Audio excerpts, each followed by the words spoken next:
قرآن ہم کو بار بار یہ احساس دلاتا ہے کہ تم اپنی عقل استعمال کرو، اپنی کوشش کرو، تدبر کرو۔ چنانچہ میں نے ابھی یہ پورا کیلکولیشن کیا ہے، تدبر کا لفظ 44 مرتبہ آیا ہے۔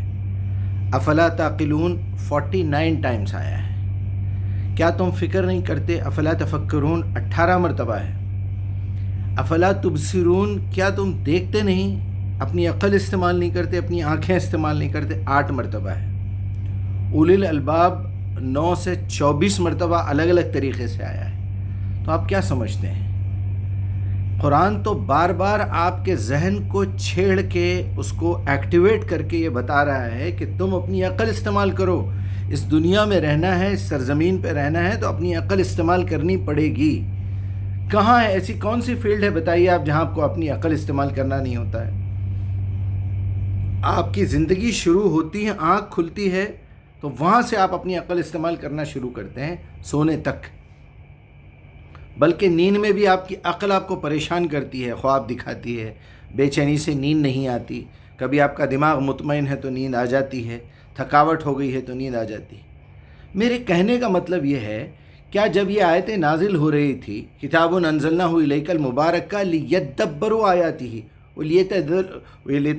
لیتذکر اولو الالباب، استغفر اللہ العظیم، یہ عقل والوں کو نصیحت دیتی ہے۔ اے محمد، ہم نے مبارک کتاب آپ پہ نازل ہی اسی لیے کی ہے کہ اس میں لوگ غور و فکر کریں، تدبر کریں۔ آپ ذرا اندازہ کیجئے کہ اگر ہر آیت کے نازل ہونے پہ نبی صلی اللہ علیہ وسلم لوگوں کو اس کی تشریح کرنے لگ جاتے، وہ تشریح ٹرانسفر ہوتے ہوتے بخاری مسلم میں یا حدیث کی کتابوں میں آتی، تو قرآن مشکل ہو گیا۔ یعنی گھوم پھر کے بات یہ ثابت کرنے کی کوشش کی جا رہی ہے کہ قرآن آپ نہیں سمجھ سکتے، بلکہ کچھ نالائق کہتے بھی ہیں کہ قرآن نہیں سمجھ سکتے، اور اللہ کہہ رہا ہے وَلَقَدْ يَسَّرْنَا الْقُرْآنَ لِلذِّكْرِ فَهَلْ مِن مُدَّكِّرٍ، میری یاد کے لیے، میرا ذکر کرنے کے لیے میں نے قرآن کو آسان کر دیا ہے۔ ہدی للمتقین، یہ ہدایت دیتا ہے ان لوگوں کو جو پرہیزگاری کرتے ہوئے جنت میں جانا چاہتے ہیں، گندگیوں سے بچتے ہوئے۔ اتنی آسان کتاب کو مشکل بیان کرنا، 17 علوم، 14 علوم اور اس طرح کی باتیں کرنا سب سے بڑا کفر ہے۔ یہ اللہ کے رسول اور اللہ اور قرآن کے مقابلے میں اعلان جنگ ہے۔ آپ یقین مانیے برباد ہو جائیں گے، آپ برباد ہو جائیں گے۔ آج امت میں انتشار اور فساد کا سبب یہی چیز بنی ہوئی ہے کہ ہم قرآن کو چھوڑ کے انسانوں کی لکھی ہوئی کتابوں کے پیچھے پاگل بنے ہوئے ہیں۔ ایسی کون سی بات ہے؟ ایسی کون سی آیت ہے؟ پہلے تو آپ دین کا ایک سرکل بنائیے، جو چیزیں قرآن میں لکھی ہوئی ہے وہی دین ہے۔ یاد رکھیے، جو چیز قرآن میں لکھی ہوئی نہیں ہے وہ دین نہیں ہے۔ زیادہ سے زیادہ اس کو کہیے شریعت ہے۔ کوئی چیز تاریخی پس منظر سے چلی آ رہی ہے، تاریخ سے چلی آ رہی ہے۔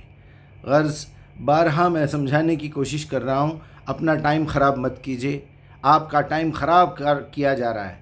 کیا یہ ممکن ہے کہ ایک ایک آیت نازل ہو رہی ہے اور نبی صلی اللہ علیہ وسلم ہر صحابی کو بلا کے ایک نئے انداز میں سمجھا رہے ہوں، یا ان کو ایک بات کر رہے ہوں، ان کو ایک بات کر رہے ہوں، ان کو ایک بات کر رہے ہوں؟ آپ ایک ایک روایت اٹھا کے دیکھ لیجئے۔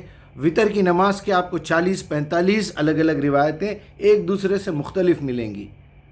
آپ تراویح کا تو کوئی لفظ نہیں ہے اس میں ایڈ کر دیا گیا۔ اسی بہانے کچھ ظالموں نے، کچھ بدماشوں نے اپنی باتیں گھسیٹ دی ہیں اس میں۔ یہ ہماری عقل میں کیوں نہیں آ رہی ہے بات؟ کیوں نہیں سمجھ رہے ہم؟ یہ ممکن ہے کہ دوران تنزیل جب قرآن نازل ہو رہا ہے، ابھی کوئی آیت نازل نہیں ہوئی ہے، وہ ڈاؤٹ کسی صحابی کے ذہن میں آیا ہو، وہ آ کے نبی صلی اللہ علیہ وسلم سے پوچھے ہوں کہ بھئی ابھی مدینہ ٹرانسفر نہیں ہوئے، مدینہ میں کوئی قوانین نازل ہونا تھا وہ ابھی نازل نہیں ہوئے مکے میں۔